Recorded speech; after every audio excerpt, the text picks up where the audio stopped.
So today we're going to talk about a new topic as a follow-up of the statistical functional we used to cover or used to describe the use statistic.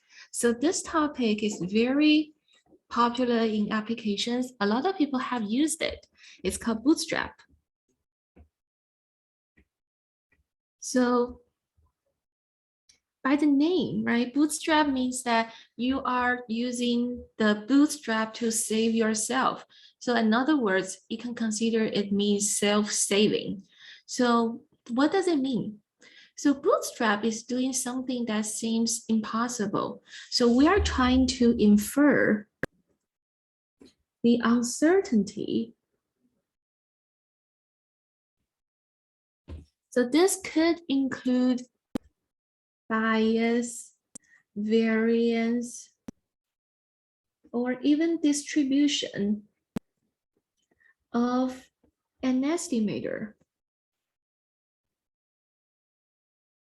We call that theta hat n, and this estimator is constructed from a random sample. We call x1 to xn IID from a distribution f. Okay, and the estimator estimates this parameter. So this estimates, we call that theta, denoted by a functional of f, t of f. So this is the setting, right? So in our practices, we have seen many and this is sometimes called estimand if you read some statistical literature. So the parameter to be estimated is called an estimand, and its corresponding estimator is based on the sample.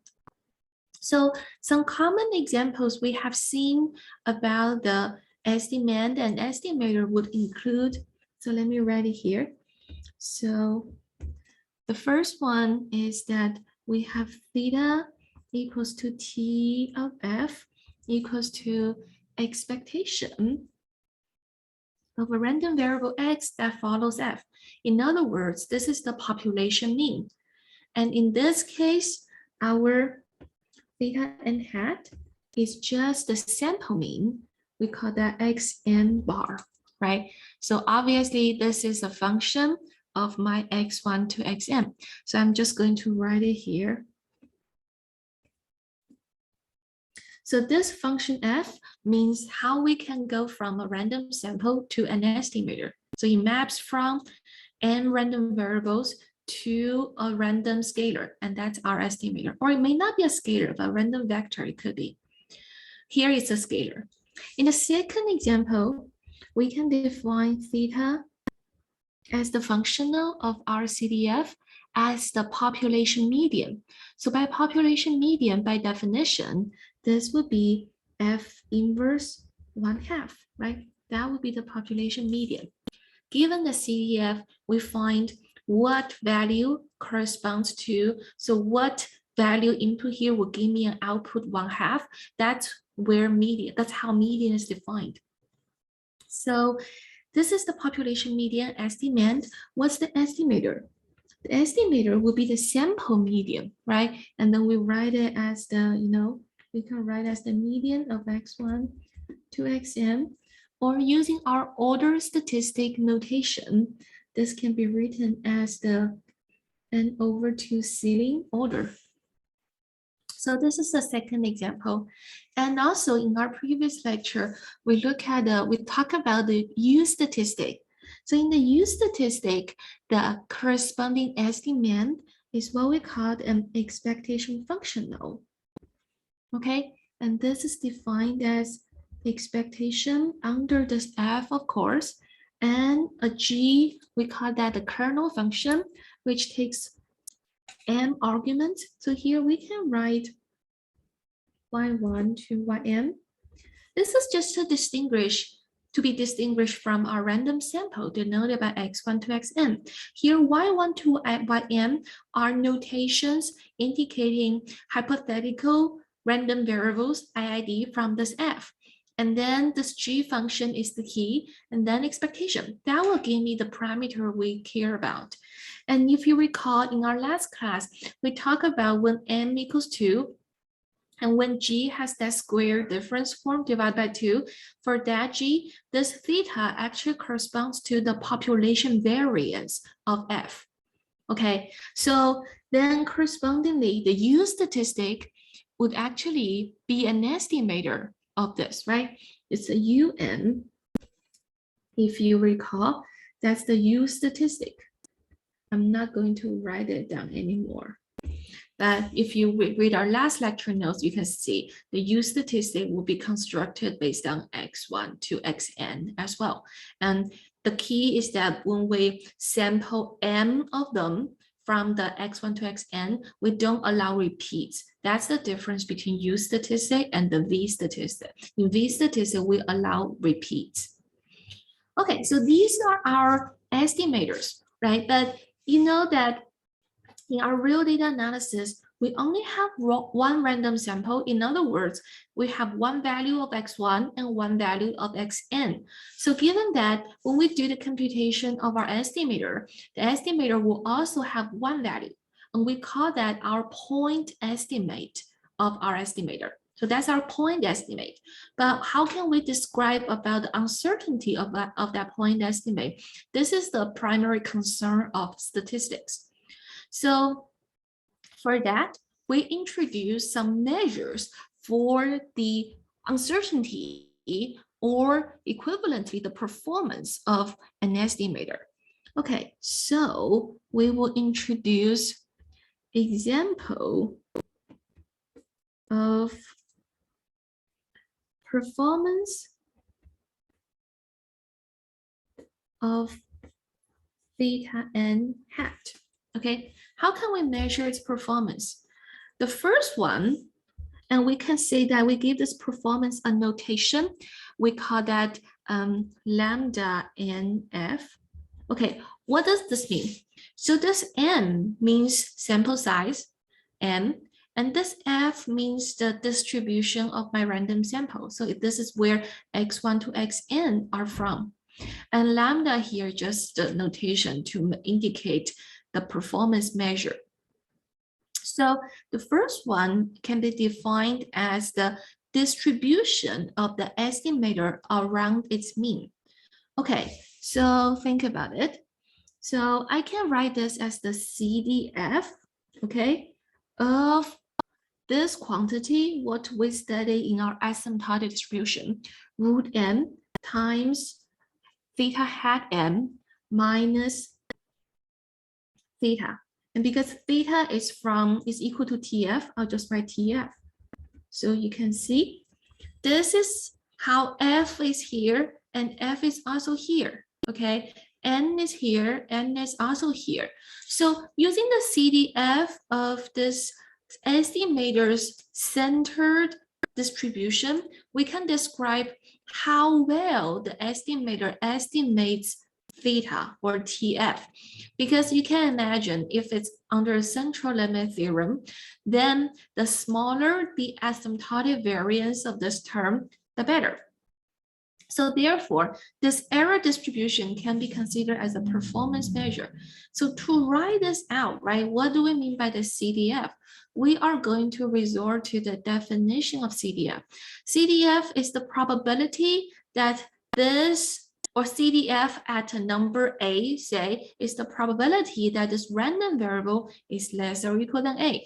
So specifically, we can write it as the probability, okay, evaluated under the distribution F, which is the distribution of x1 to xm, of the probability that root m theta hat m minus TF is less or equal than A. Okay, so, and this A is prefixed. It means that for any A, we could evaluate this probability, and this probability is about the distribution of theta n hat around its estimate. So it quantifies the uncertainty of theta n hat. Okay, this is one uncertainty or performance measure we might be interested in. And the second one, it could be the bias, okay? Okay, lambda and f, it can be defined as the expectation, of course, under f of theta hat n minus tf. This is how we call bias. We could define it this way. And the third, it could be the uncertainty. The uncertainty of our estimator. So if we're still interested in this, scaled asymptotic distribution so that the variance does not go down to 0, we could say that the variance under f of this root m times theta hat n is of our interest. So these are our uncertainty measures. In other words, when we do real data analysis, we often prefer to give a point estimate and also a standard error of an estimator. So in this case, if we are interested in giving something like theta n hat plus minus 1.96 standard error of theta n hat, then the key here is how do we find this standard error, right? How do we estimate this? Because this quantity itself, it depends on the distribution f. So Bootstrap is proposed as a way to estimate this quantity. Okay, so now you can see basically this and this is very closely related, right? If I can get this variance, then obtaining the standard error is not really difficult. I can just divide by n and take the square root, and that's it. So now let's think about this question. So lambda nf, right, in any of the three forms, can we actually observe it? Actually, no, because they all involve the true distribution f, which is not observable. But can we do a plug-in estimator for each of them? This is very similar to the V statistic idea. What if I just plug in f and hat, the empirical CDF based on x1 to xn as an estimator and into this f? So my question is, what if we use lambda and f and hat? Right, so if I can do this plugin, I have an estimator for the uncertainty performance, and then we're done. So let's first think about whether this is something feasible, okay?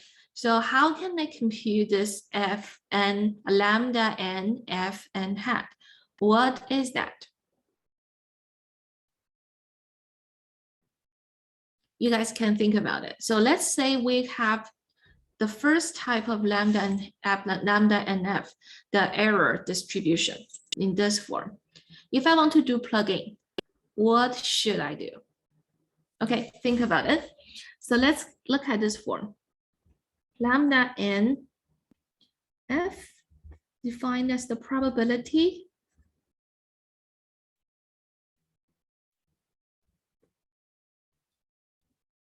Okay, how to do plugin?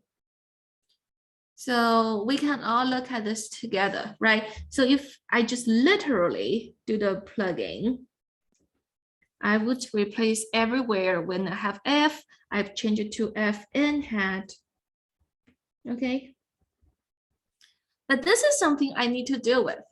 Lambda n hat is a function of my x1 to xn. How do I deal with that?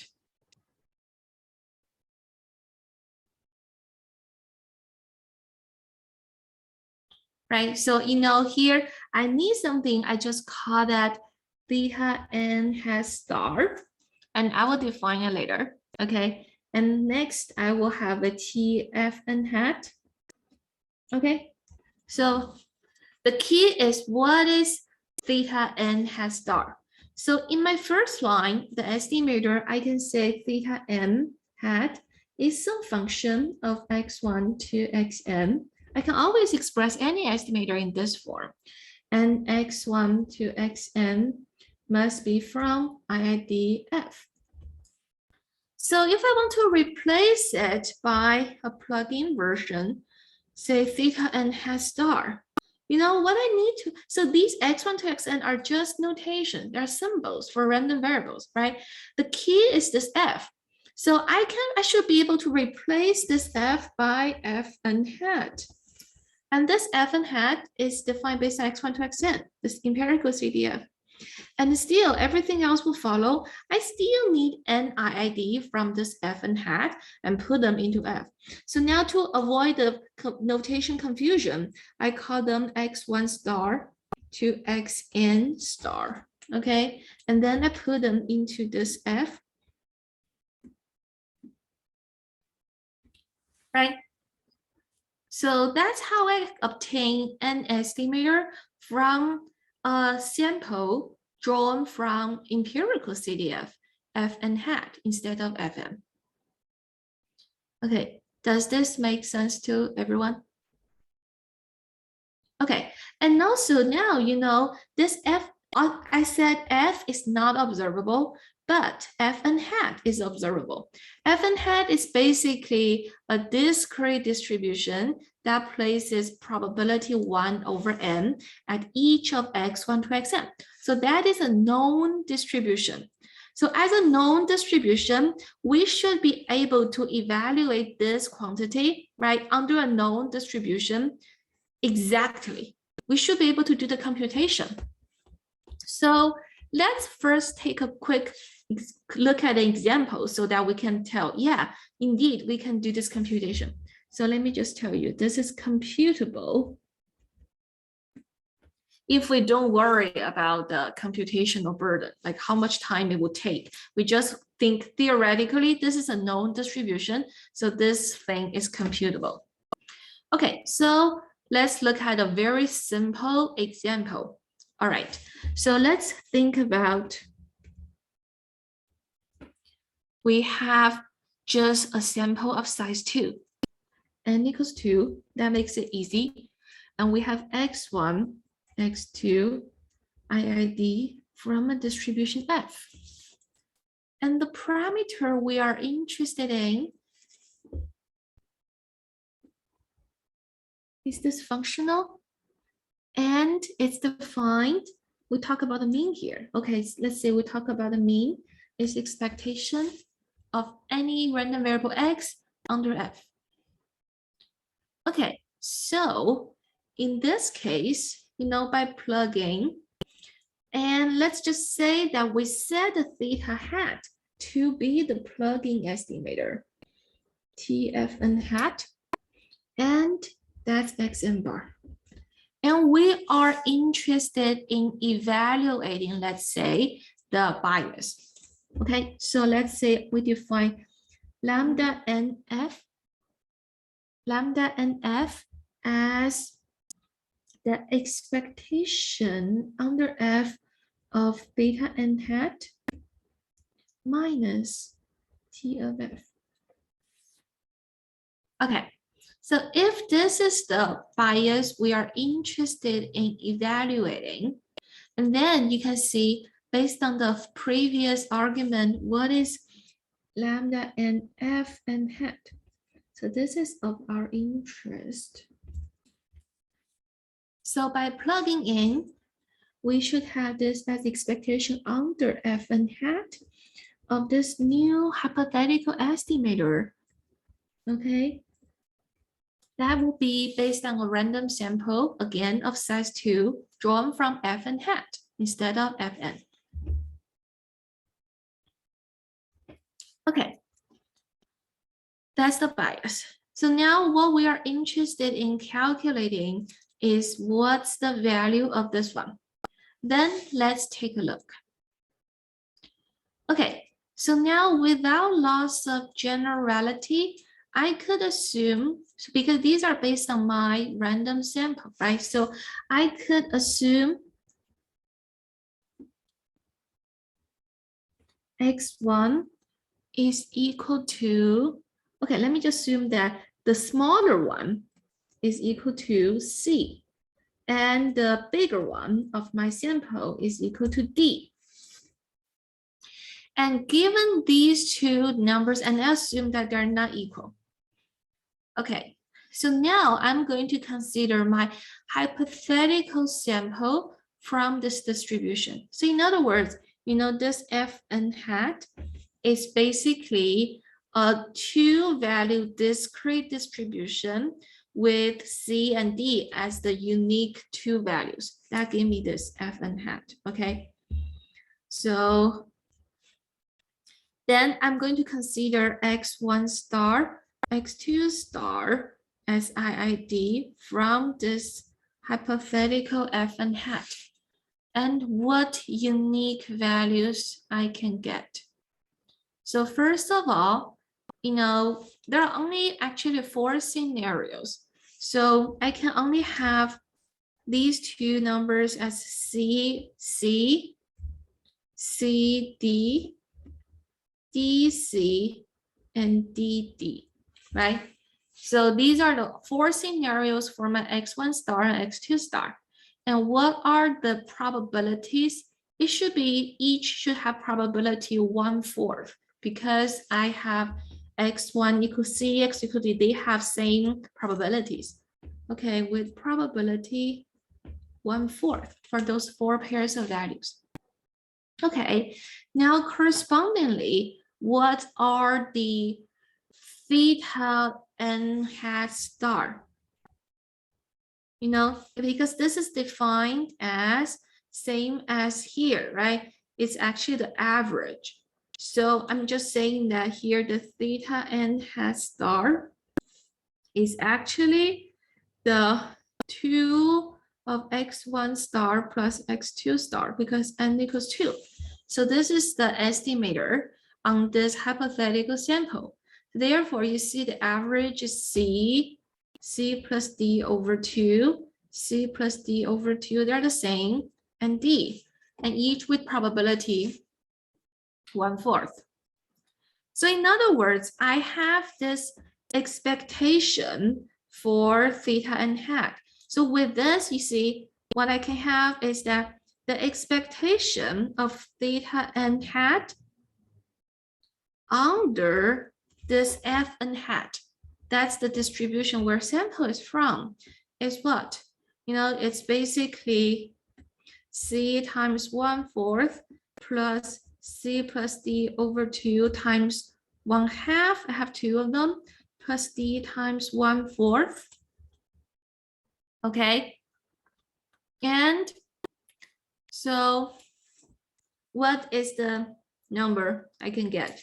So you see, we can easily do the calculation. So we have C over 4 plus D over 4 here. So that can be combined with C over 4. That can be combined with D over 4. So overall, I have C plus D over 2.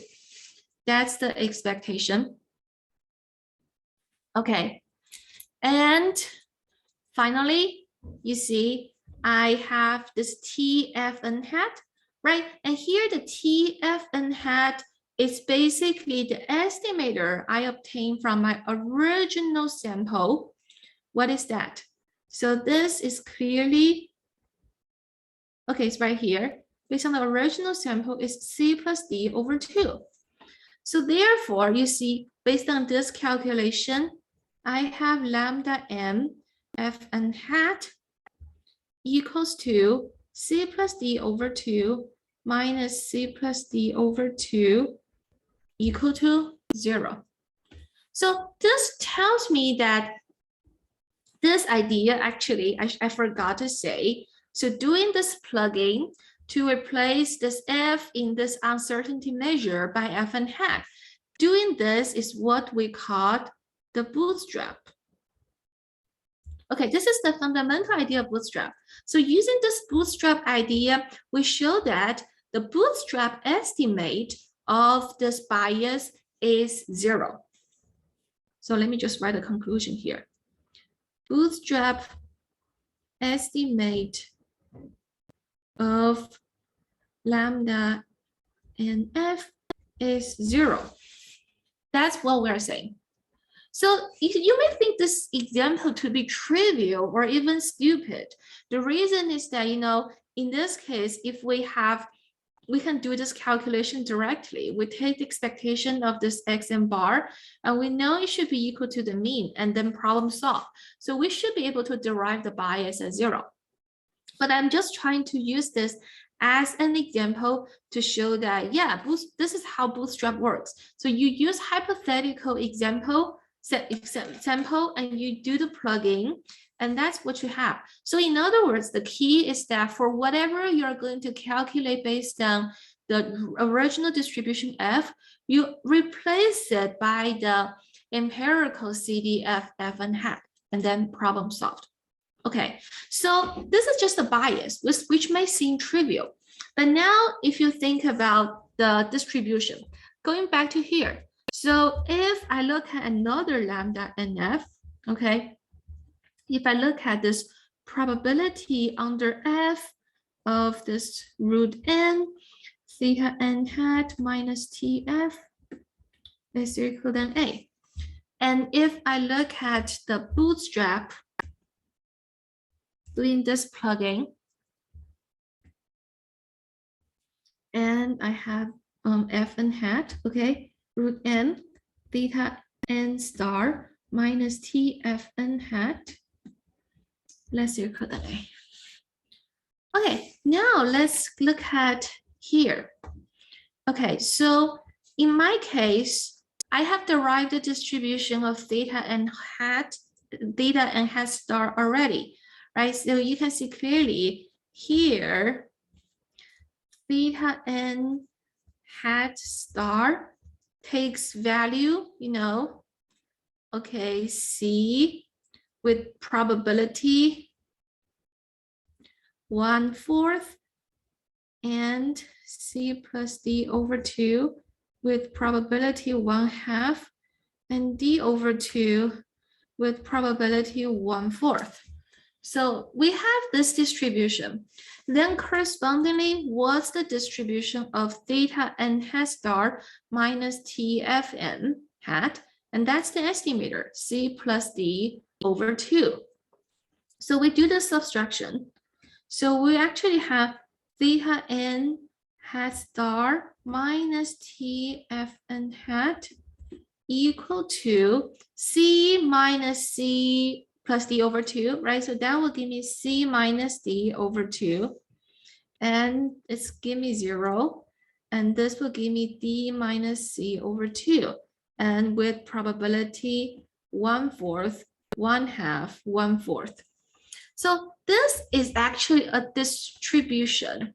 This is actually a distribution. So with this distribution, we have fully specified what this number would be.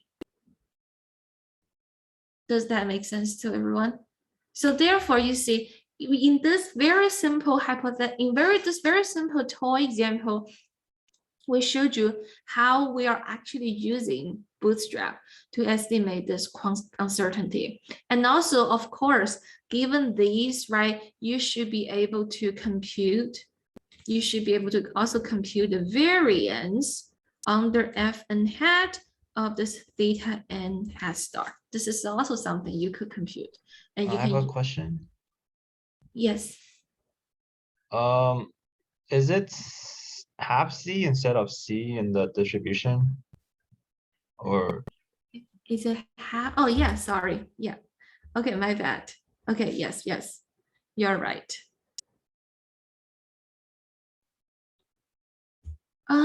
No. You mean here? Okay, sorry. This should be C. This is C. This should be D. This is a mistake, but C is correct.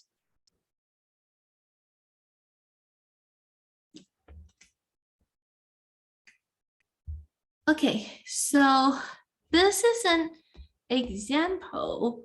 Okay, now we're going to give you another example. I think those toy examples will help you understand the essence, although they are not realistic.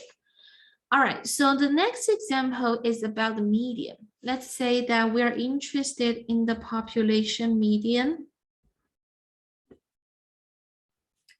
And our estimator is the sample median.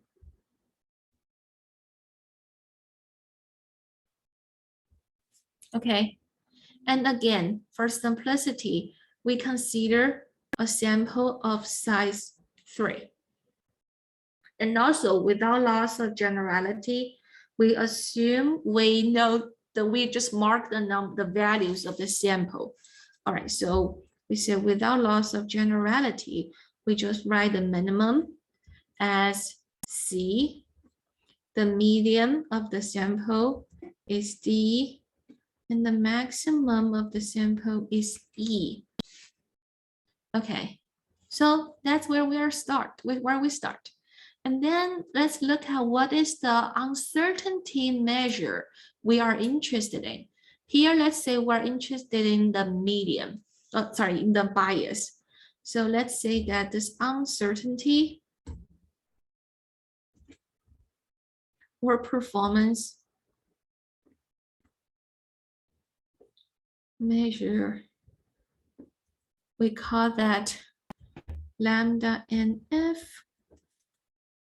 Okay, this as just the expectation under F of the estimator minus the parameter theta. Okay, so in this case, we can actually write this. We cannot write this out. The reason is because we don't know this F, and also we don't know this theta. So the plugin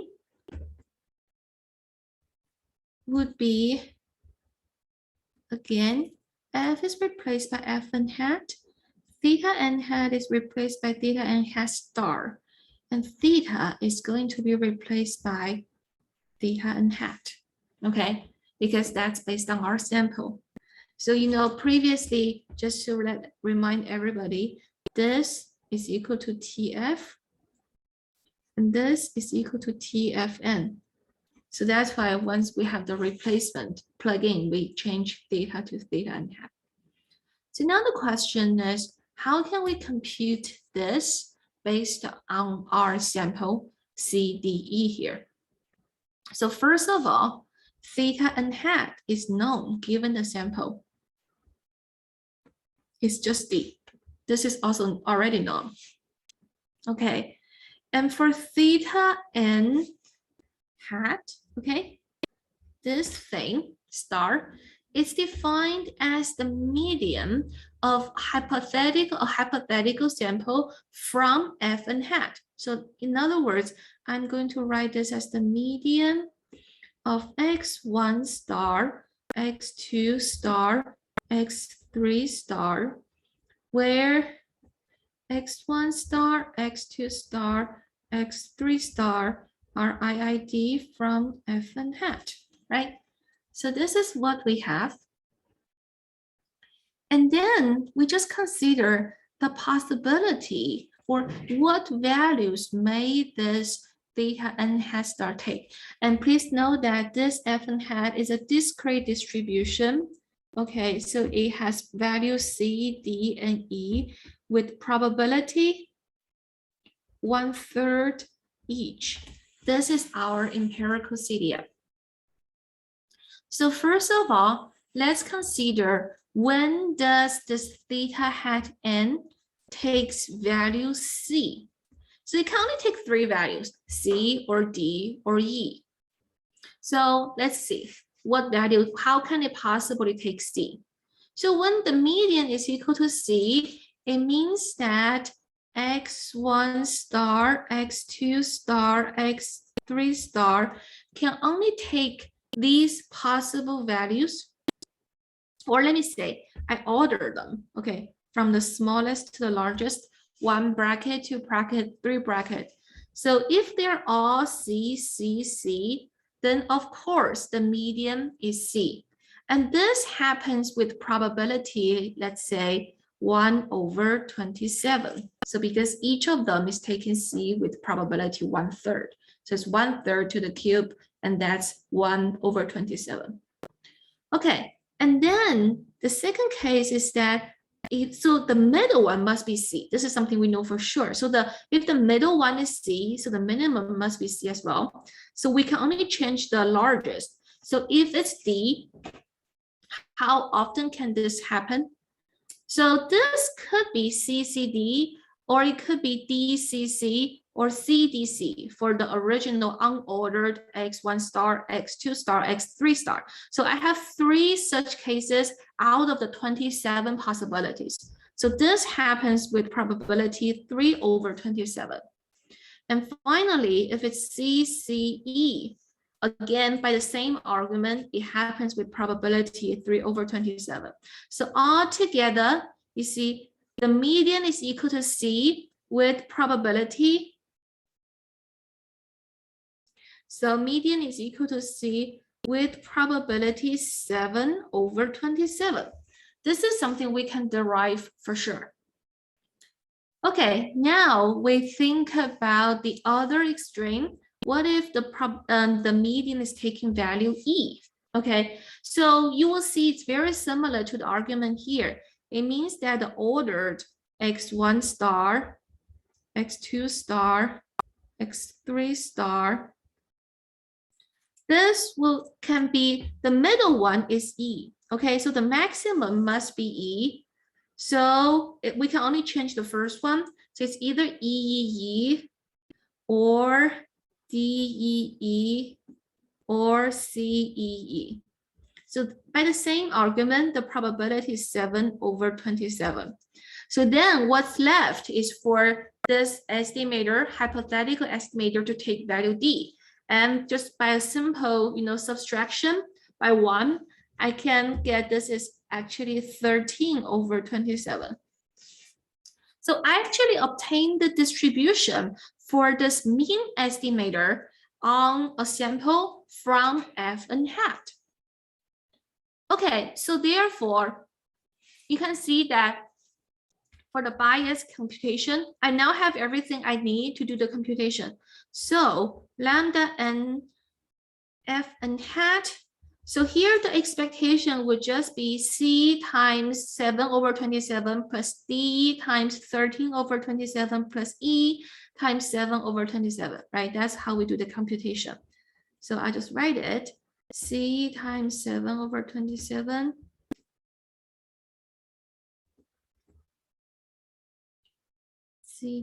D, E, and 7/27.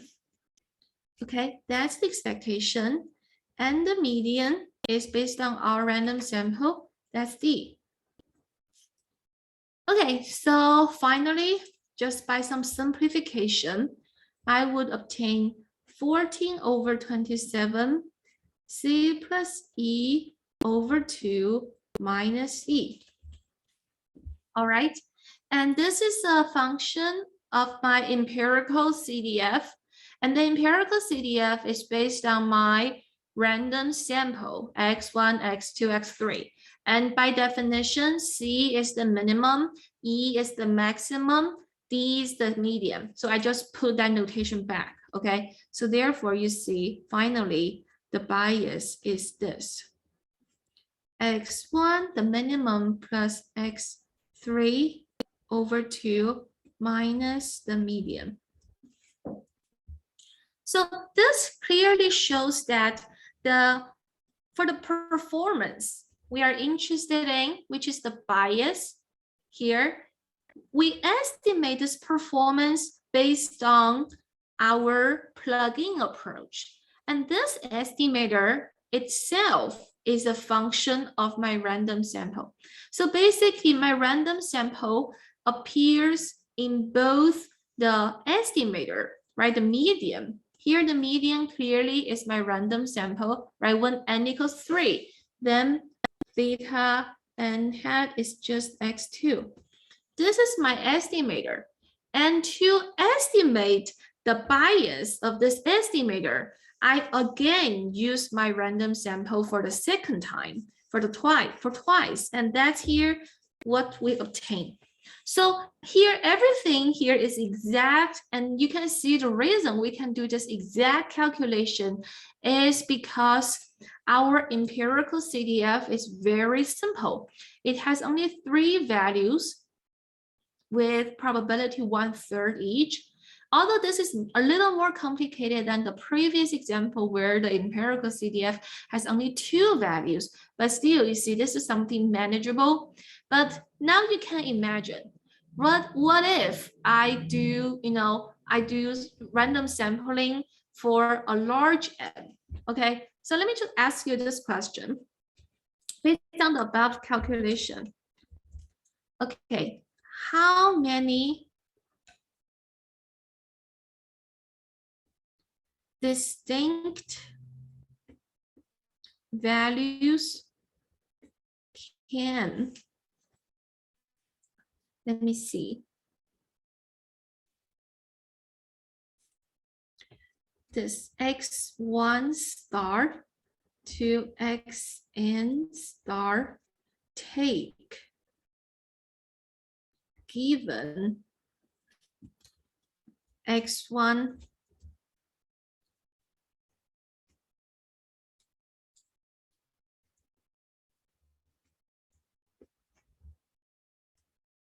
okay, so I'm just making this example to say that in my original sample, the n values are all distinct, so I can order them from the smallest to the largest without any repeats.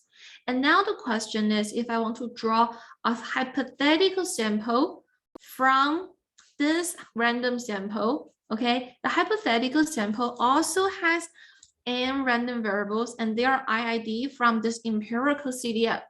Then how many distinct values can this hypothetical sample take if I also sort them from the smallest to largest?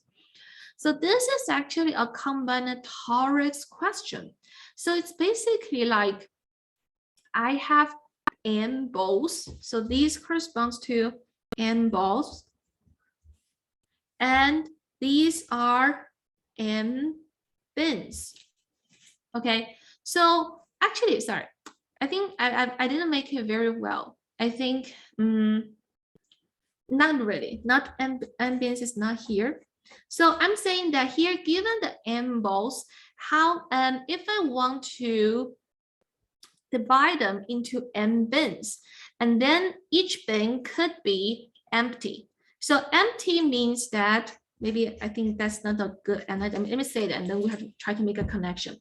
So we try to assign n balls into n bins, and in each bin, it could be empty. So in other words, a bin being empty means that, okay, if the ith bin is empty, it means that this xi is not sampled. Okay, and so if I have, they say the jth bin has 2 balls, it means that xj is sampled twice. So it appears in my hypothetical sample for twice. So therefore, how can we make the connection? So in other words, you can think about these are the bins, right? They are sampled or not. And these are the balls. So basically, what I mean is that we try to divide those things into n bins, okay? And then we will want to see whether a bin is empty, and that's okay. So basically, you can think about this problem as, yeah, so I think what I wrote here is still correct. I have n balls to start with, and then I want to divide them into n bins. So to define n bins, how many separators or how many walls do I need? So this will need n-1 walls to separate n balls into n bins, right? Then how many possible ways are there to set the n-1 walls? And the answer is that we have n plus n-1. I put them together and I randomly choose positions for the balls or for the walls that's equivalent. So it becomes this. So in other words, the number of possibilities is 2 times n-1, choose n. So just to think why this makes sense. So let's say that I put all my so given the n balls, let's say that I put all the n-1 separators before the first ball. So in that case, I would have empty bins for the first n-1 bins. So what that means here. So let's say I have n equals 3. Okay, for simplicity, I have 3 balls. So if I put the 2 separators, 2 walls right here, so then you can see what happens is that the first bin is empty, second bin is empty, the third bin has 3 balls. So therefore, this means that my x3 is sampled for 3 times, x1 not sampled, x2 not sampled. And if you can imagine other scenarios to see why this makes sense, right? So if I have the 2 walls here, it means that I sample each of them only for once. So the key message here is that this number grows fast with n, right? So it becomes very, very large. So as n gets large, it becomes impossible to enumerate these distinct values of my hypothetical sample to do such exact calculation. So what I want to say is that this calculation is only feasible when n is relatively small. Otherwise, it's not possible. So that's why, what else can we do? Think about it. If you cannot really obtain the exact distribution under this f(n) hat of your hypothetical estimator theta n hat star, if we cannot do this, what's the option? What else? What's the approximation we can do? And also you can see here, we are doing this calculation by probability, right? This is the exact calculation. But what if probability calculation is not feasible? What's the option? What solutions do we have?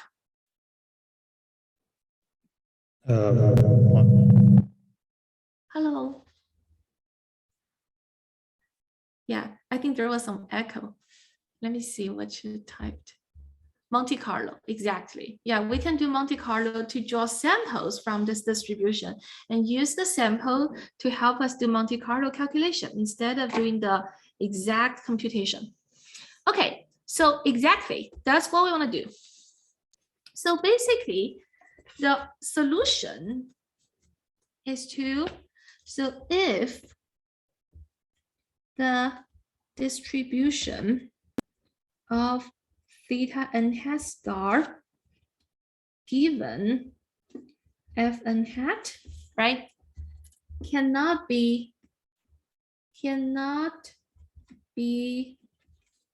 derived in a closed form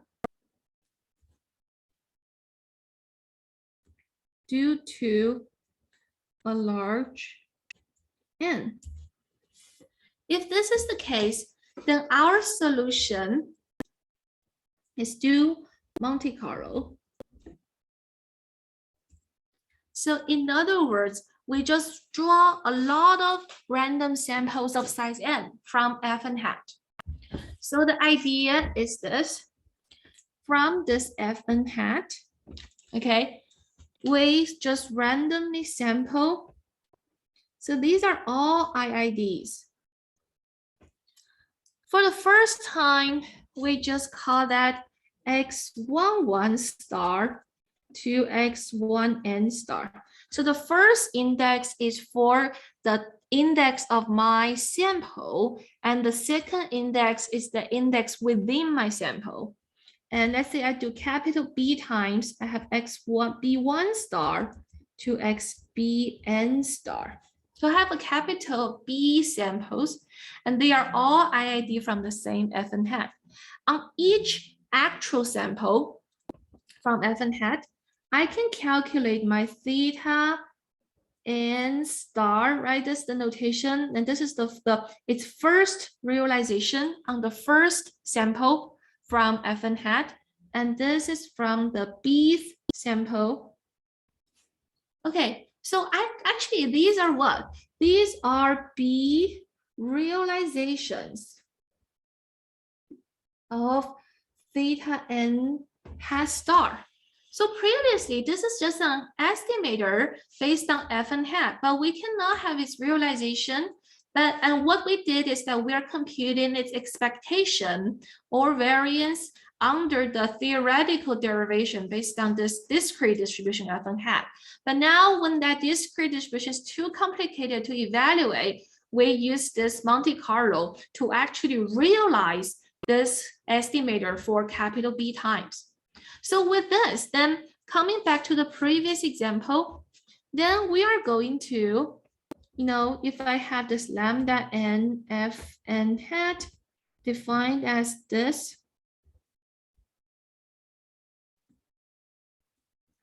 okay, with this, right? So the first expectation is now the burden, because if this is difficult to evaluate, we would approximate it by just the average of the B realizations, 1 over B sum B from 1 to capital B, theta hat B n star. Okay, that's it. And the second term, that's the estimator we observe in our actual sample, it stays. Okay, and then because of this approximation, we define this term by a different notation, and we call it, let me see, we call it lambda B n star. So, we need this capital B to denote the number of bootstraps, number of samples we do here. So together, this is it. So you see, basically the bootstrap, this is the actual bootstrap we implement in practice, right? So we just sample with replacement. This is actually x1 to xm. Our actual sample, we sample with replacement for capital B times capital N times. So these are all IIDs actually. And then you can do whatever you want for this B realizations of this, right? So if you want its expectation, you just take the mean. If you want this variance, you just take the sample variance of these. So these are how we do Bootstrap in practice. But you can see conceptually, Bootstrap is actually a two-stage process. So this is a summary. Is a two-stage process. So the first stage is what? The first stage is to estimate that performance or uncertainty measure lambda nf by plugging lambda nf and hat. And the second stage is because this thing, even though it's theoretically computable, it may be computationally too prohibitive because of the large n. There are so many possible hypothetical sample possibilities. So therefore, the second step is to approximate by Monte Carlo lambda n fn hat by, okay? So with this understanding, now it's clear that when you want to go use Bootstrap as the way to estimate this performance measure, say bias or variance or the error distribution of an estimator, the best you can do is to approximate this well by setting B enough, large enough, right? If you let B goes to infinity, then you have this. But the gap you cannot really resolve is how well this plugin estimator estimates this quantity. If it's not a good estimator, then Bootstrap will not help. So this can tell you when Bootstrap works, when Bootstrap doesn't work. So it really depends on how good this estimator is. Okay, so let me write this down. Set B large makes lambda B and this close to lambda n f n hat, okay? But it cannot change whether this lambda n f n hat is a good estimator of lambda and f. That's the key. And this is something Bootstrap cannot help, but this is based on the nature of lambda and f and hat. Okay.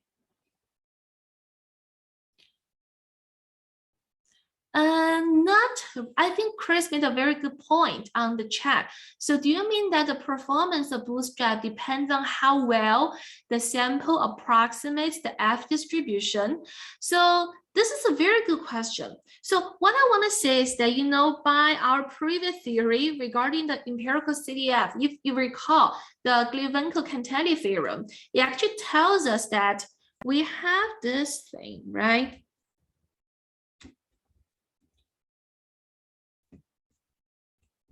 Right? So we actually have this result. I think it's almost sure. So we actually have this convergence result saying that as the sample size goes to infinity, yes, we have very strong convergence of this empirical CDF to the true CDF. However, the gap here is this lambda n. So this lambda n needs to be nice. So that's why when you have f and hat converges to f, you would have lambda and f and hat converges to lambda and f. And that is not necessarily true for all lambda n. So that's case by case. So that's why there is, well, I think when Bootstrap was proposed by Efron in the 1970s, and it quickly became very popular. And my PhD advisor, Peter Bickel, he was one of the first people who studied the theory of Bootstrap, how it works. And I remember very well, one case that Bootstrap will not work very well is when the theta is actually the boundary parameter. Let's say you have a sample follow uniform 0 to theta. Theta is the boundary parameter, and then your estimator will be the maximum. So in that case, I think there will be some issues with the Bootstrap performance. But just back to the question, I think that really depends on this lambda n. So lambda n is actually the performance measure you want to evaluate for your estimator.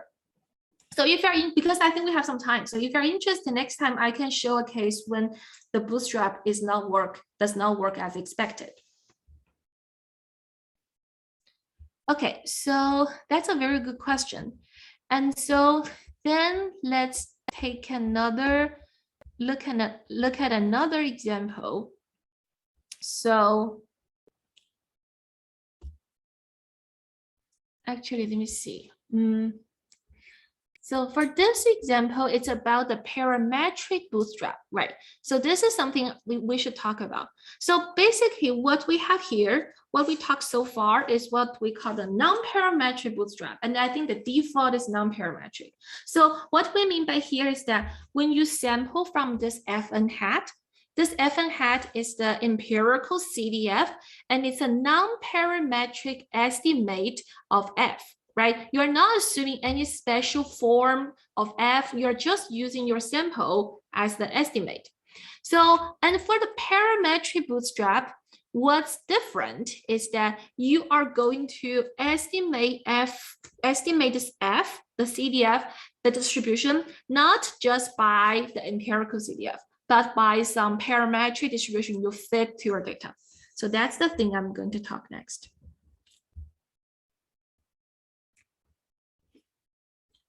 Parametric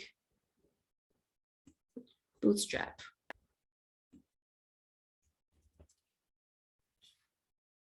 Okay, so in this case, what do we mean? So let's say that way, just to be consistent with my notes, let's say I have x1 to xn and IID known to be from a Cauchy distribution. Okay. And this is usually our assumption with center parameter theta, scale parameter b. Okay. And our goal is to estimate the center parameter. So we have estimator, theta, and hat, right? And based on our previous classes, we know the Cauchy distribution doesn't have moments, but it can have quantiles. So in this case, this theta is actually the median, and you could use the sample median, let's say, to estimate the quantile, to estimate the median. So in this case, if you are interested in the distribution of the estimator around the mean, so let's say here lambda and f, if it's the error distribution, again, the probability of this root n, theta n hat minus theta less or equal than a. If this is the quantity we want to estimate, instead of just plugging f n hat, what we could do is that we could use our parametric estimate. So let's just say that we have this theta hat n and b n hat, okay, as the estimate from x1 to xn for these two Cauchy parameters. So let's say that they are both estimated based on x1 to xn. So in this case, then a very natural f is the plug-in f, right? So what if I just use, I say f hat, but instead of using the empirical CDF, what if I use this theta n hat, b n hat as the plugin?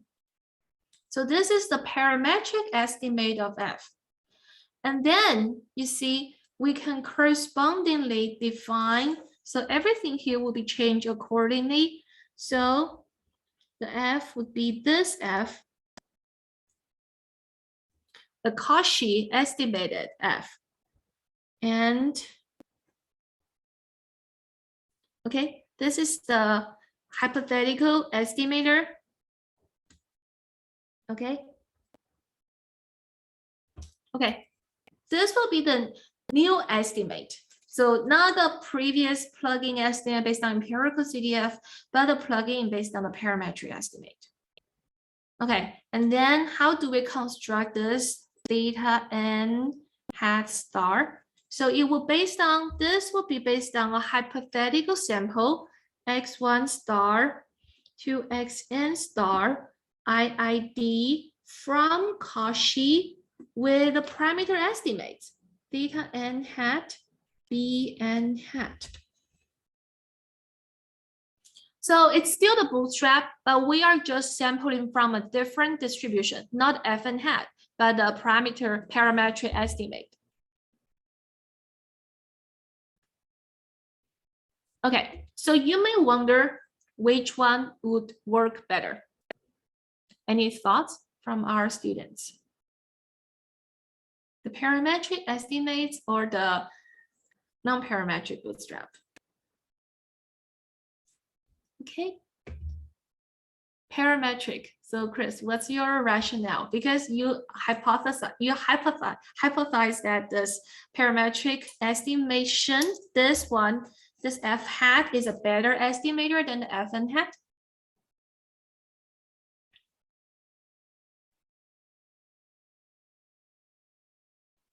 So actually, I think the intuition is always that if this distribution is correct, if the model is correctly assumed, then yes, the parametric estimator is definitely more efficient. And this can be shown. It can be more efficient than the f n hat, the non-parametric estimate. But in reality, the issue is that we need to make very subjective decision about whether the parametric distribution is reasonably assumed, or we should check how well it fits to the data. Then we can decide whether this parametric estimate is reasonable, or we can surely use that. And that's exactly the challenge, in applied statistics. You need to make that subjective call. Do you think Cauchy distribution is a well enough fit so you can assume it, or if you are very conservative, you don't want to make any parametric assumption, you should just go for that non-parametric bootstrap. But I have to say that when n is large, then the difference is getting smaller, right? So because when n is large, that f n hat can estimate f pretty well. But when n is small, then you have to, sometimes when n is small, you have to use this parametric assumption to compensate the small amount of data. So I think I like the analogy which I heard from my collaborator. So it's basically that the data sample size you have is like your budget, and the model complexity is like your cost.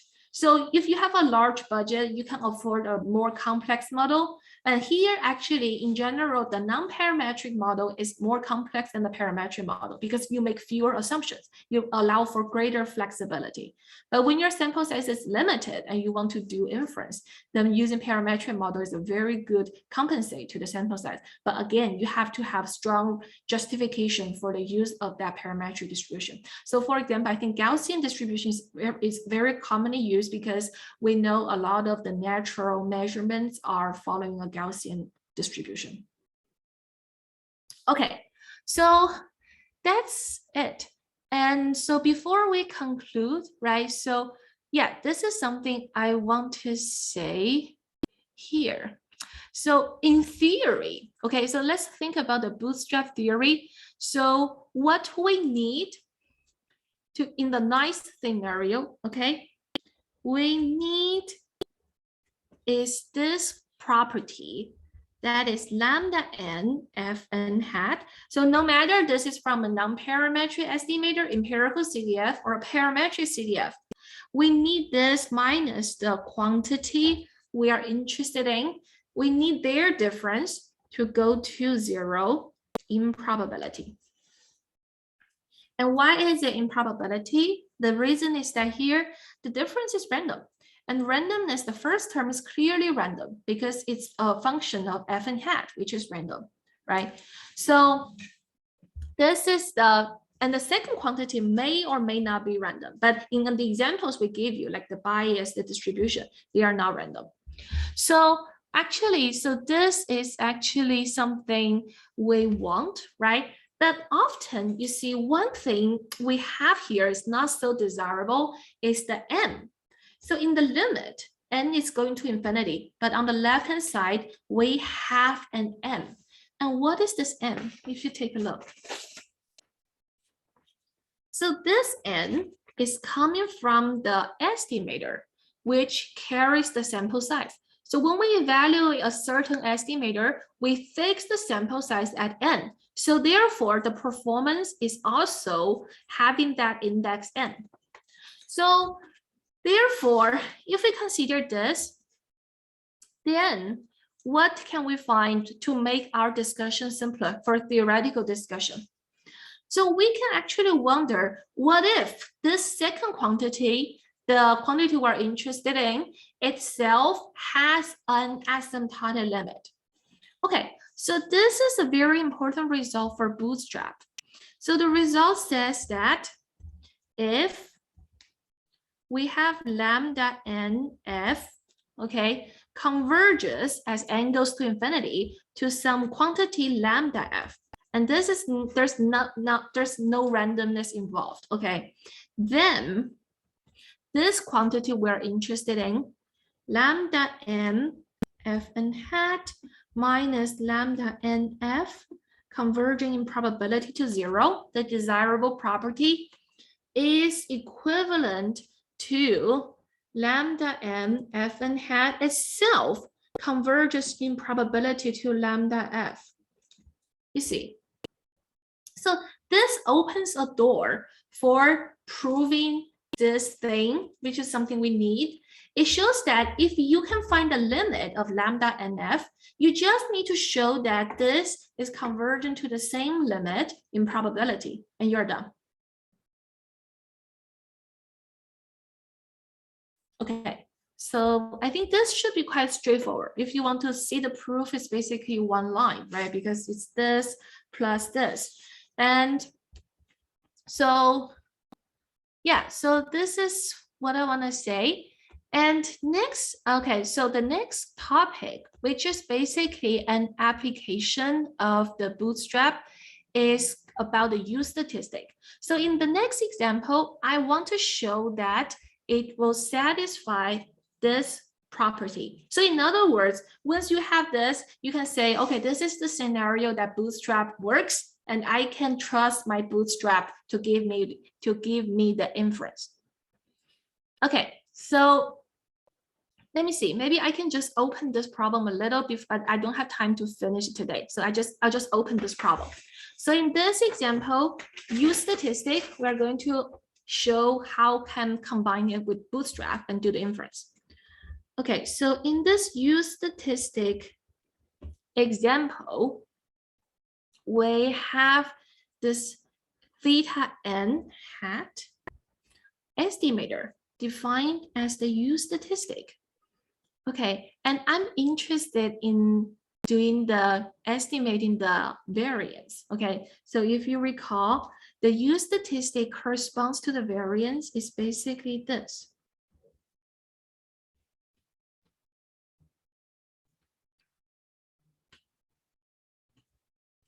Okay, I can use this to compute the use statistic, and this is actually the unbiased estimator of the variance. But if a G takes that special form, of course. But here, let me just stay as more general, not trying to make the special form of a G, just make the G stay as this. Okay, and then what I'm interested in is that this is my performance quantity, lambda NF. I'm interested in this root n theta n hat squared. I'm interested in the expectation of its square. Okay. And then how do we do it? So I'm going to show you that in this example, we can basically write this out as a closed form. And this closed form can actually have a limit, lambda f, as I wrote here. So that's what I want to show. So let's see that in our previous lecture, if you recall, we have that H projection for G conditioning on the first one as G1, right? And then we can have the variance of that G1 xi. So that will give me the what quantity we called sigma 1 square. But if you recall, we talk about the variance of the use statistic under the distribution F. So of course, all the things x1 to xn are IIDF. So under this, so in that previous lecture, we told you that variance can be written. Here I'm just writing m equals to 2. K from 1 to 2, 2 choose k, m minus 2 choose 2 minus k, sigma k squared. Okay, just to open this form up, I can have it as 4 times n minus 2, n times n minus 1, sigma 1 squared, plus 2 n times n minus 1, sigma 2 squared. And again, this can show you that the dominant term is sigma 1 squared because this one goes down to 0 more fast. Okay, so basically, we can actually show that. So with this, right, and then with this, so we can see there's a very good connection between this expectation of the square and the variance. So what I want to show is that, so given this definition, we can, given this result of a use statistic, so we can show that this thing basically, because the other term is not really matter. So basically you can show this is just multiplying this by m. Okay, and I will have